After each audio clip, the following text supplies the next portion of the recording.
நம்ம வாழ்க்கையில நிறைய பேரை சந்திப்போம். ஒரு சிலர் கூட பயணம் செய்வோம். அதிலும் ஒரு சிலர் தான் நமக்கு நெருக்கமானவங்களா இருப்பாங்க.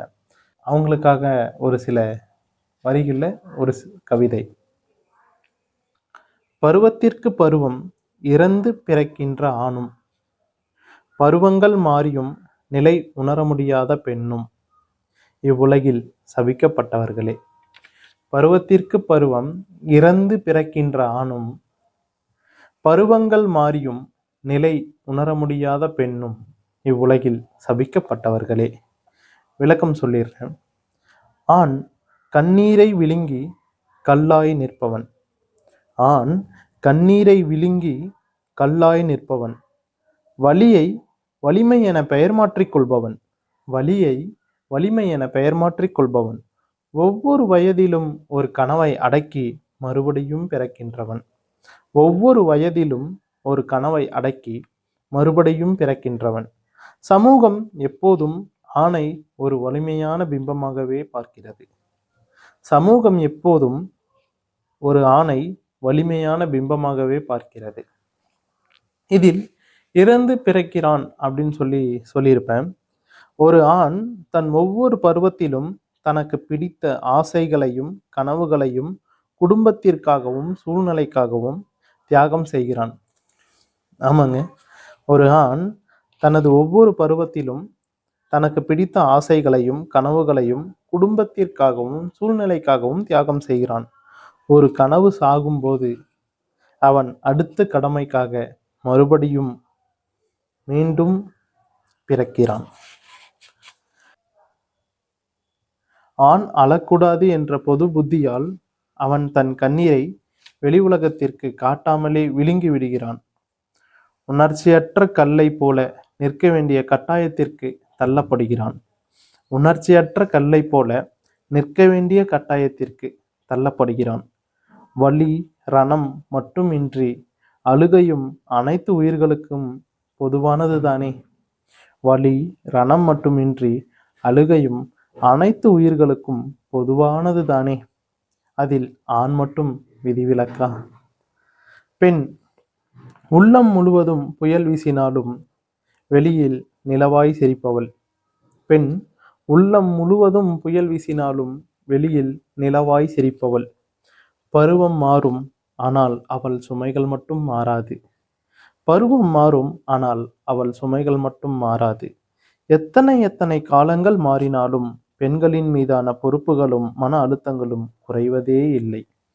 எத்தனை காலங்கள் மாறினாலும் பெண்களின் மீதான பொறுப்புகளும் மன அழுத்தங்களும் குறைவதே இல்லை.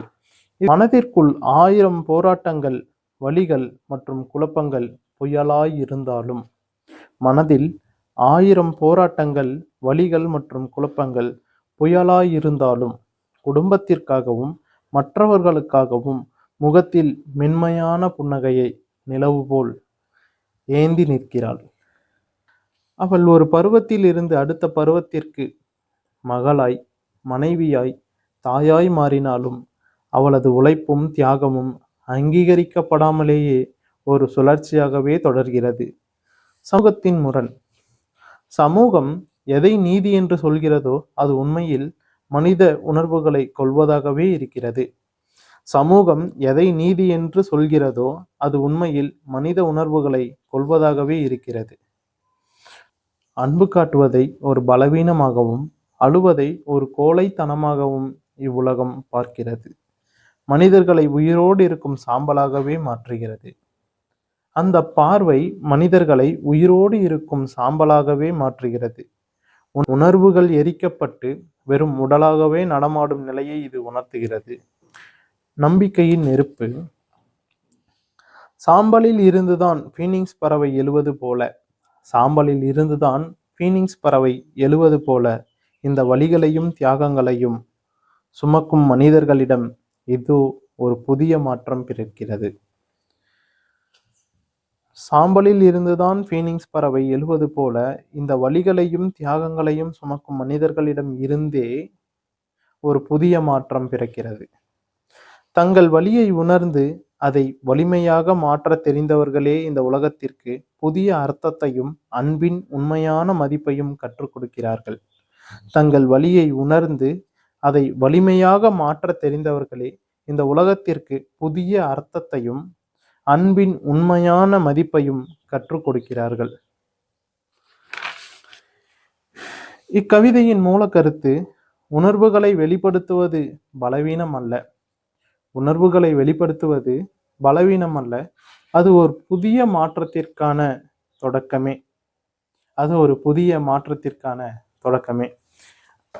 இந்த கவிதை உங்களுக்கு பிடிச்சிருந்துச்சுன்னா லைக் பண்ணுங்க.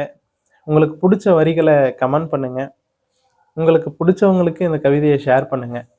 லைக் பண்ணுங்க, சப்ஸ்கிரைப் பண்ணுங்க, மறக்காம பெல் பட்டனை ப்ரெஸ் பண்ணுங்க. அப்போதான் போடுற வீடியோ உங்களுக்கு உடனுக்குடன் வந்து சேரும். இணைந்து பயணிப்போம். நான் உங்கள் கார்நிலவன்.